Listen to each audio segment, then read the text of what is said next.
অভিজ্ঞতা দিয়ে বলেছে যে তার শালিকার বিয়ের প্রশ্নে এই বিষয়গুলো, এই ছোট ছোট ভেদাভেদের জায়গাগুলো অতিক্রম করতে না পারলে পৃথিবীর প্রাচীনতম ধর্ম হিসেবে আমরা যে অহংকারটা করি সেই অহংকার কিন্তু মিলিয়ে যেতে বাধ্য।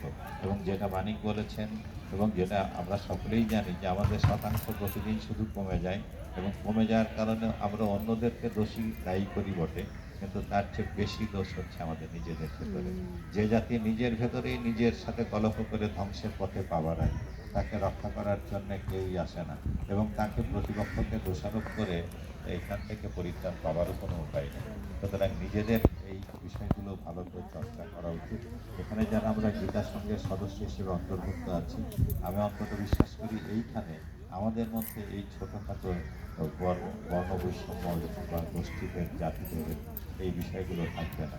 তো আজকের এই দিনে আমি হয়তো একটু বেশি কথা বললাম, তা আমি আবারও আমার অন্তরের অন্তঃস্থল থেকে শ্রদ্ধা জানাই, প্রণাম জানাই আমাদের সরকার, আমার জেঠিমা এবং আমাদের দাদা দিদি যারা আমাদেরকে ছেড়ে চলে গেছেন, কিন্তু এলাকার মানুষের কাছে আজও তারা সবচল শ্রদ্ধার সাথে তাদের নাম উচ্চারিত হয়। তাদের সকলের প্রতি আমার গভীর ভালো লাগার বিষয় এবং শ্রদ্ধা জানাচ্ছি আমি গণেশ দাকে।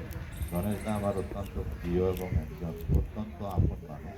অনেকদিন পরে তিনি এসছেন, মাঝে আমি একদিন ওনার বাসায় গিয়ে ওনাকে বিশেষভাবে অনুরোধ করেছি যে আপনি আমাদের এখানে আসবেন, আপনি আসবেন।